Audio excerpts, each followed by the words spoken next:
আসসালামু আলাইকুম, বিসমিল্লাহির রহমানির রহিম। আজকে আমরা অনার্স প্রথম বর্ষের মৌলিক ব্যষ্টিক অর্থনীতির একটি গুরুত্বপূর্ণ প্রশ্ন এই বছরের জন্য আমরা সমাধান করব। খেয়াল করেন প্রত্যেকে। প্রশ্নটা সপ্তম অধ্যায়ের। প্রশ্নটা হচ্ছে, পূর্ণ প্রতিযোগিতামূলক বাজারে একটি ফার্ম কি স্বল্পকালে লোকসান দিয়েও উৎপাদন চালিয়ে যাবে? ব্যাখ্যা করো। প্রশ্ন করছে যে পূর্ণ প্রতিযোগিতামূলক বাজারে একটি ফার্ম স্বল্পকালে মানে স্বল্পকালীন অবস্থায় লোকসান দিয়েও কি উৎপাদন চালিয়ে যাবে কিনা। তাহলে আমরা লিখবো, আপনারা একটু লিখবেন সমাধান। আচ্ছা, এই প্রশ্নটা করার আগে আমরা একটু বুঝিয়ে দিই যে লোকসান দিয়েও যে উৎপাদন চালিয়ে যাবে, কেমনে চালিয়ে যাবে একটু খেয়াল করেন।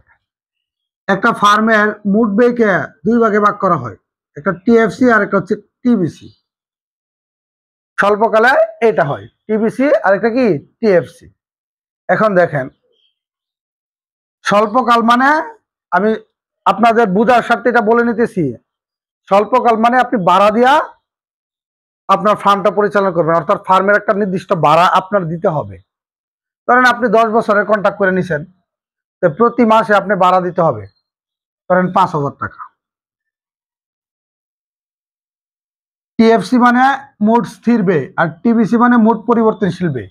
তাহলে স্থির ব্যয় কোনটা? ধরেন ভাড়া বাবদ যে ব্যয়টা, এটার নাম হচ্ছে স্থির ব্যয়। আরো আছে, এটার বিস্তারিত আলাপ বুঝার সাথে শুধু বলতেছি। এর মানে ভাড়া বাবদ, অর্থাৎ যেটা উৎপাদন করলেও আপনি 10 বছর যেহেতু কন্ট্রাক্ট করছেন, 10 বছরের কন্ট্রাক্ট করার প্রেক্ষিতে আপনি যদি উৎপাদন করেন তাইলেও আপনাকে 5,000 টাকা প্রতি মাসে ভাড়া দিতে হবে। আপনি যদি না করেন তাইলেও 5,000 টাকা ভাড়া দিতে হবে, কারণ আপনার কন্ট্রাক্ট তো 10 বছরের। কথা ক্লিয়ার?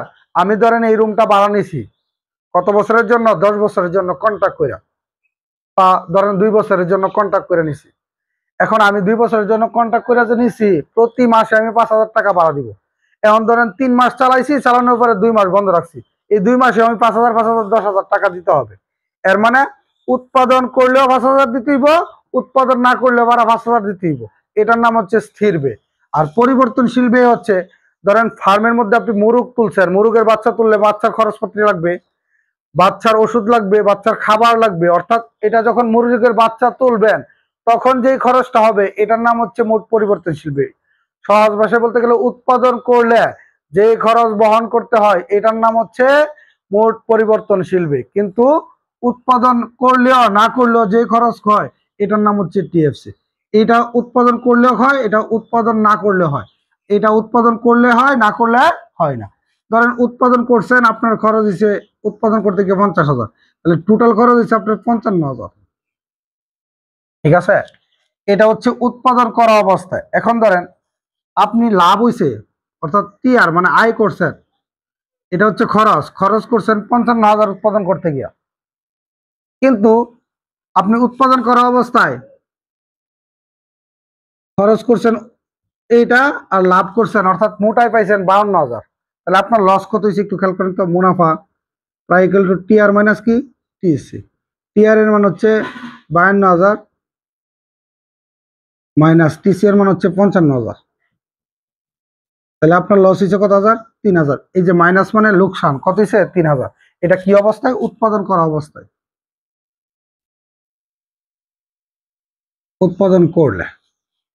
উৎপাদন করলে আপনার লস হয় এইটা। এখন যদি উৎপাদন না করি, উৎপাদন না করলে টিসিকেল এটা হবে? এটা হবে না। কেন হবে না? এটা হচ্ছে উৎপাদন করলে হয়, উৎপাদন না করলে হয় না। তাহলে এইটা উৎপাদন করলে হয়, না করলে হয়। তাহলে উৎপাদন না করলে এটা হবে টিএফসি।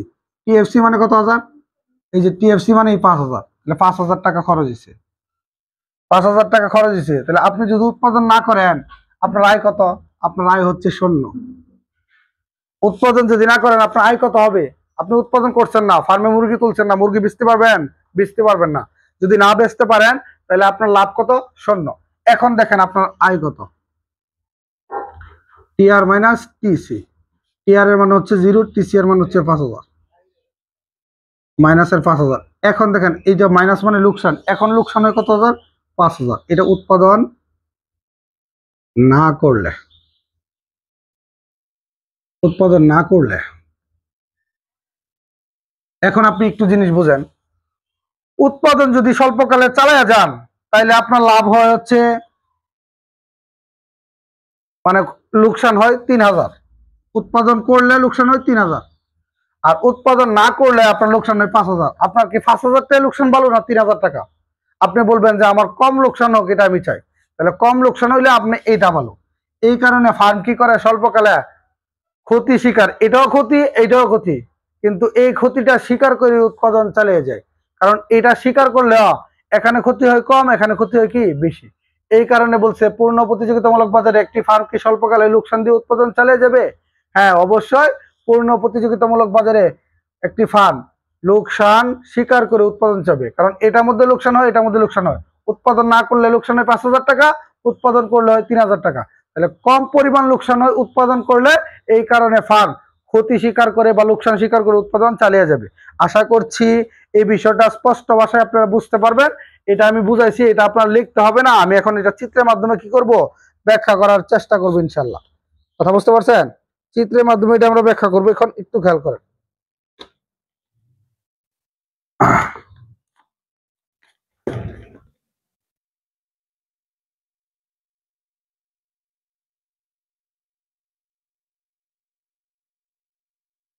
এখন এই প্রশ্নটা লিখতে গিয়ে আমরা সমাধান দিয়ে লিখবো। এখন আগে তো শুধু বুঝাইছি, এখন লিখবো পূর্ণ প্রতিযোগিতামূলক বাজারে একটি ফার্মের ভারসাম্য অর্জনের শর্ত দুইটি। লিখবেন পূর্ণ প্রতিযোগিতামূলক বাজারে একটি ফার্মের ভারসাম্য অর্জনের শর্ত দুইটি। আমি টাইনা দিতেছি, যথা 1 নাম্বার দিবেন, 1 নাম্বার দিয়ে লিখবেন MR equal to MC। 2 number শর্ত হচ্ছে MC রেখার ডাল গ্রেটার দেন MR রেখার ডাল। এই শর্ত লিখবেন। ঠিক আছে, আপনি লিখবেন পূর্ণ প্রতিযোগিতামূলক বাজারে স্বল্পকালে একটি ফার্মের ভারসাম্য অর্জনের শর্ত দুইটি, যথা 1 number MR equal to MC, 2 number MC রেখার ডাল গ্রেটার দেন MR রেখার ডাল। পরে লিখবেন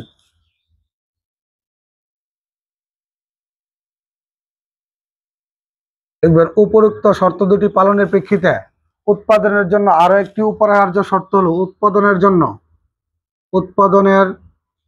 জন্য আরো একটি অপরিহার্য শর্ত হলো P গ্রেটার দেন ABC হতে হবে। লেখা লিখবেন যদি P গ্রেটার দেন ABC হয়, তাহলে একটি ফার্ম লোকসান স্বীকার করেও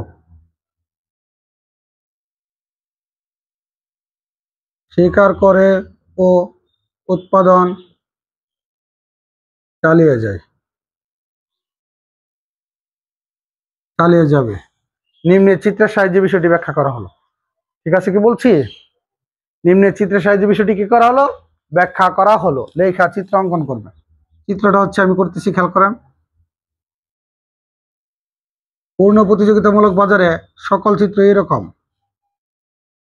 প্রথম এটা AR ইকুয়াল টু দিবেন MR, এটা দিবেন P, এটা দিবেন M।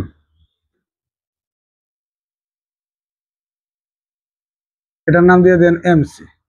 দেওয়ার পরে এটা উপর দিয়ে একটা টানবেন,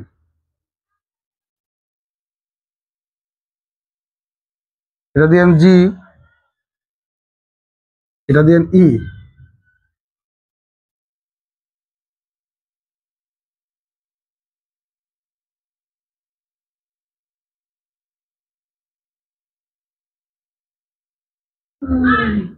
S, অর্থাৎ এসি রেখার সর্বনিম্ন বিন্দুতে MC রেখা ছেদ করে উপরে উঠবো। দেখেন এসি রেখা এইটা, এই রেখার সর্বনিম্ন বিন্দু এই জায়গায়, এই রেখাটা তোমার দেয় যে এই সর্বনিম্ন বিন্দুতে, এটা কিন্তু সর্বোচ্চ, এই সর্বনিম্ন বিন্দুতে MC রেখা ছেদ করে উপরে উঠবো।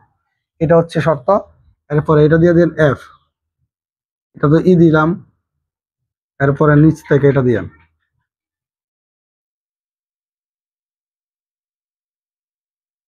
এটার নাম দিয়ে ABC। ক্লিয়ার?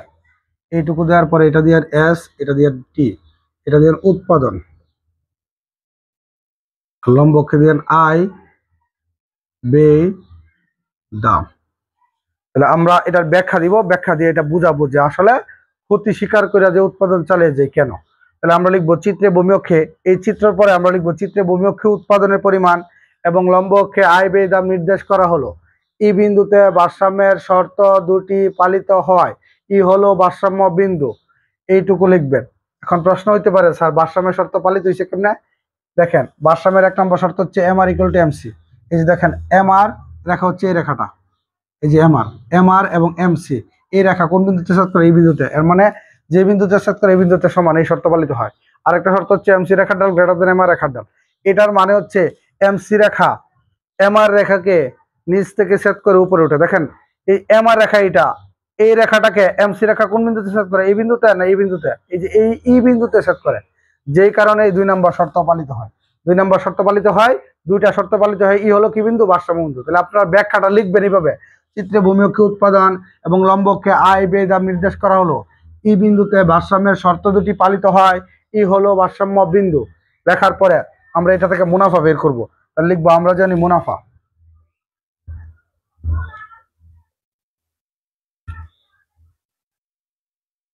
আমরা জানি মুনাফা, মুনাফাকে প্রকাশ করে প্রায় দ্বারা, এটা সূত্র হচ্ছে টিআর মাইনাস টিসি। এখন দেখেন চিত্রে টিআর, টিআর এর সূত্র হচ্ছে আমরা জানি এ আর ইন্টু কিউ। কারণ পি জি কথা, পি রেখা জি কথা, এ আর রেখা কি একই কথা, তাহলে পি ইন্টু কিউ জি কথা, এ আর ইন্টু কিউ একই কথা, এ আর। এখন দেখেন এ আর রেখা হচ্ছে এটা, এটা কোন বিন্দুতে? এই বিন্দুতে। তাহলে এই বিন্দু তুইলে এ আর মানে আয়, আয় কোন অক্ষে? লম্ব অক্ষে। তাহলে এই বিন্দু থেকে লম্ব অক্ষের দূরত্ব ইএম, লিখলাম ইএম। দেখেন এই যে ইএম যখন হয়েছে তখন এম জি তো ভূমি অক্ষে, ভূমি অক্ষে মিলিত হয়েছে, তাহলে ভূমি অক্ষের দূরত্ব কতটুকু মানে উৎপাদন কতটুকু? ওএম, লিখলাম ওএম।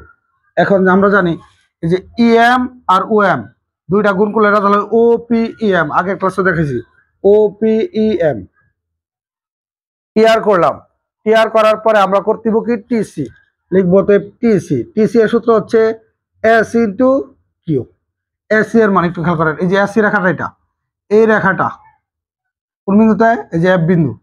তাহলে এসি মানে গড় বেই, তাহলে বেই সকল ধরনের বেই লম্ব অক্ষে, তাহলে এফ বিন্দু থেকে লম্ব অক্ষের দূরত্ব এফ এম, লিখলাম এফ এম ইন্টু কিউ দ্বারা বুঝে উৎপাদন, যেহেতু এম বিন্দুতে মিলিত হচ্ছে তাহলে উৎপাদন হচ্ছে ওএম। দেখেন এফ এম আর ওএম গুণ করলে রেজাল্ট হচ্ছে ও জি এফ এম, ও জি এফ এম। তাহলে টিআর আর টিসি লিখলাম, লেখার পরে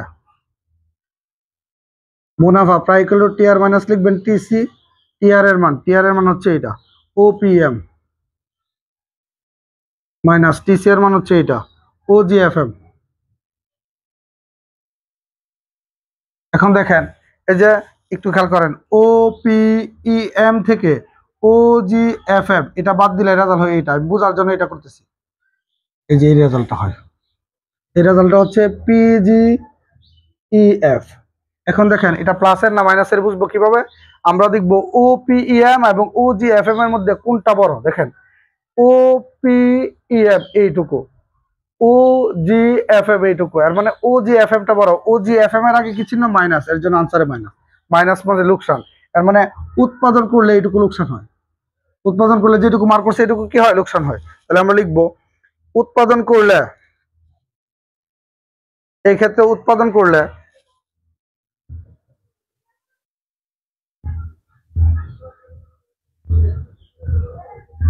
এই ক্ষেত্রে উৎপাদন করলে ফার্মের ক্ষতি হয়,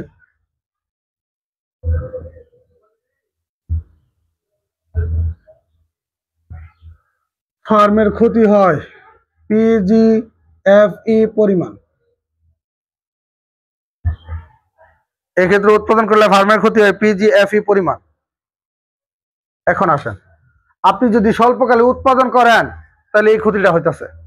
বলতে পারেন স্যার মাইনাস লিখলেন না, মাইনাসের কারণে ক্ষতি শব্দটা লিখছি এইটুকু। এখন উৎপাদন না করলে কতটুকু ক্ষতি হয়?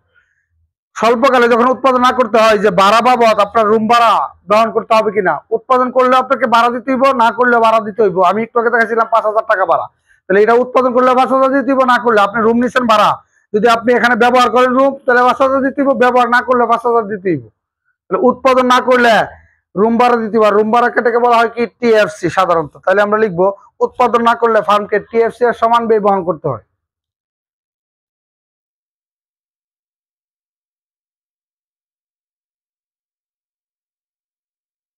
লিখবেন উৎপাদন না করলে,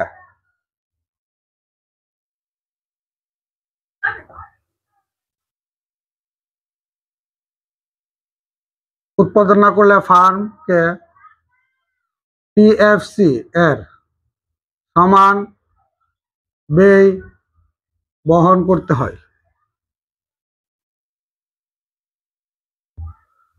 তাহলে লিখবো অতএব টিএফসি উৎপাদন না করলে টিএফসি মানে ভাড়াটা দিতে হয়।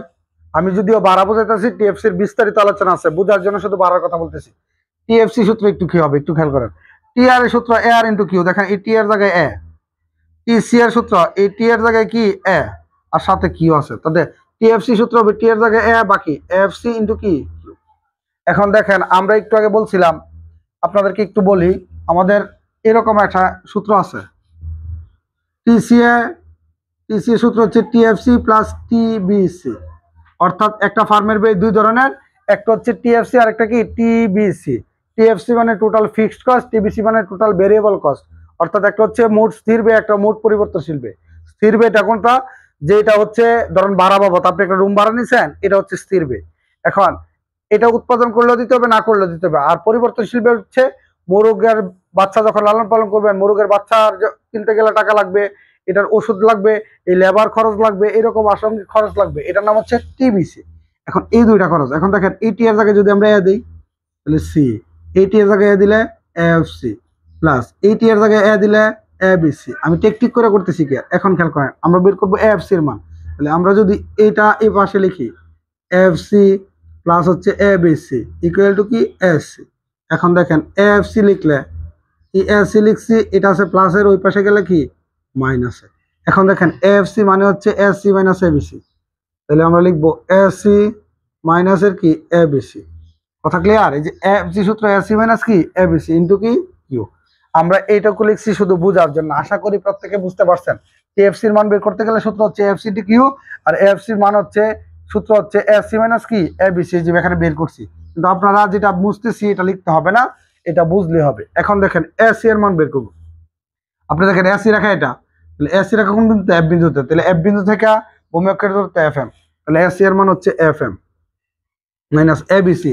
এবিসি রেখা হচ্ছে এটা, এটা কোন বিন্দুতে সেট করে টি বিন্দুতে, তাহলে এবিসি মানে গড় পরিবর্তনশীল ব্যয়, অর্থাৎ সকল ধরনের লম্ব অক্ষে বিদায় টি থেকে লম্ব অক্ষের দূরত্ব এম পর্যন্ত, তাহলে টি এম ইন্টু কিউ লিখলাম। এখন দেখেন F M R T M, এই যে এই এফ এম থেকে এইটুকু থেকে এইটুকু এফ এম থেকে এই টি এম বাদ দিলে থাকে কি এফ টি, এই এফ এম থেকে এই টি এম বাদ দিলে থাকে হচ্ছে এফ টি, তাহলে F M minus T M হচ্ছে এফ টি ইন্টু। এখন দেখেন যখনই একটু খেয়াল করেন, এই যে এখানে আমরা একটু লিখছিলাম, দেখেন এই যে ইএম, এই যে ইএম এতটুকু, ইএম এতটুকু হওয়ার পরে কিউর মান উৎপাদনের পরিমাণ লিখছিলাম এম, যেহেতু ভূমি অক্ষের এখানে মিলিত হয়েছে তাহলে উৎপাদনের পরিমাণ লিখছিলাম ওএম। এখন আপনাদের কাছে প্রশ্ন, এখন দেখেন এফ টি, তাহলে এফ টি হইলে টিটা কি এই জায়গায় না, তাহলে ভূমি অক্ষের দূরত্ব কি ওএম লিখবেন না এস টিও লিখতে পারেন, এস টি লিখবেন। আমি আপনাদেরকে একটু বলতেছি, এখানে এখানে দুইটার মধ্যে দেখেন এই যে লেখা ছিল এফ এম, এটার মধ্যে ছিল ইএম, এই যে ইএম, ইএম হইলে ভূমি অক্ষের শেষ বিন্দুটা কোনটা এম, তাহলে উৎপাদনের পরিমাণ হবে ওএম। এখন দেখেন এটার মধ্যে হয় যে এস সি এর মান ছিল এফ এম, এফ এম হইলে শেষ বিন্দু এম, তাহলে উৎপাদনের পরিমাণ হচ্ছে ওএম। এখন দেখেন এফ টি যখন লিখছেন, এই যে F M minus F T M, F T, F T হইলে এই যে এফ আর টি হইলে শেষ বিন্দু কি ভূমি অক্ষের শেষ বিন্দু হচ্ছে এখানে টি, তাহলে টি হওয়ার কারণে আমরা উৎপাদন তো এটা হয় এটা হয়, তাহলে উৎপাদনের পরিমাণ লিখবেন এস টি। এখন দেখেন এই যে এফ টি আর এস টি গুণ করলে, এফ টি এবং এস টি গুণ করলে এই সম্পূর্ণটুকু হয়, অর্থাৎ এস জি এফ টি, মানে লম্ব আর ভূমি গুণ করলে এই সম্পূর্ণটুকু হয়, তাহলে এফ টি আর এস টি গুণ করলে হয় এস জি এফ টি, লিখবেন এস জি এফ টি। এখন এই টিএফসি মানে কি, টিএফসি মানে হচ্ছে স্থির ব্যয়, স্থির ব্যয়টা হয় এইটা, তাহলে আমরা লিখবো এই ক্ষেত্রে, আচ্ছা একটু খেয়াল করেন এইটা, এর মানে দেখা যায় আমরা বলছিলাম উৎপাদন না করলে তাকে টিএফসি এর সমান বিবরণ করতে, এর মানে উৎপাদন না করলে এই ব্যয়টা হয়। টিএফসি যে কথা, এটা তো একই কথা, উৎপাদন না করলে এটা হয়। একটু খেয়াল করেন এটা কতটুকু, এটা হচ্ছে এটা এই সম্পূর্ণটুকু। যদি আপনি উৎপাদন না করেন তাহলে আপনার মানে খরচ বা লোকসান বা ক্ষতি যেটাই বলেন ব্যয় হয় এইটা এস জি এফ টি পরিমাণ, এটা উৎপাদন না করলে। আর যদি উৎপাদন করেন, এই যে এক্ষেত্রে উৎপাদন করলে ফার্মের ক্ষতি হয়, এটা উৎপাদন করলে ফার্মের শুধু এইটুকু ক্ষতি হয়, এই যে যেটুকু খালি করছি উৎপাদন না করলে এই সম্পূর্ণটুকু ক্ষতি হয়, উৎপাদন করলে এটা ক্ষতি হয়। তাহলে আপনি বলেন উৎপাদন করলে বেশি ক্ষতি হয় না উৎপাদন না করলে? অবশ্যই উৎপাদন না করলে। উৎপাদন না করলে আপনার ক্ষতি হয় এই সম্পূর্ণটুকু, আর উৎপাদন করলে ক্ষতি হয় শুধু এইটা। তাহলে আপনি কোনটা করবেন? অবশ্যই উৎপাদন করবেন, কারণ উৎপাদন করলে এইটুকু ক্ষতি থেকে আপনি বাঁচতে পারবেন। এই কারণে আপনি লিখবেন চিত্রে দেখা যাচ্ছে যে উৎপাদন না করলে স্থির ব্যয় আকারে ফার্মকে অধিক ক্ষতির সম্মুখীন হতে হয়। উৎপাদন যদি না করেন তাহলে এই যে টিএফসি বা স্থির ব্যয় আকারে অধিক ক্ষতির সম্মুখীন হতে হয়। এই অবস্থায় ফার্ম ক্ষতি স্বীকার করে উৎপাদন চালিয়ে যাবে। অর্থাৎ এটার মধ্যে ক্ষতি হয়, এটার মধ্যে ক্ষতি হয়, কিন্তু এই ক্ষতিটা বেশি, এটা উৎপাদন না করলে হয়, আর এই ক্ষতিটা কম, এই কারণে এই ক্ষতিটা বাইচা নেবে। তাহলে আপনারা এইভাবে লিখবেন, চিত্র দেখা যাচ্ছে যে উৎপাদন না করলে স্থির ব্যয় আকারে ফার্মকে অধিক ক্ষতির সম্মুখীন হতে হয়। এই অবস্থায় ফার্ম ক্ষতি স্বীকার করে উৎপাদন চালিয়ে যাবে। তাহলে আমি যেটুকু বলছি এইটুকু আপনি দূরে দূরে একটু নোট করে ফেলবেন। আশা করছি আপনারা এই বিষয়টা পারবেন। খুদা হাফেজ, ভালো থাকবেন।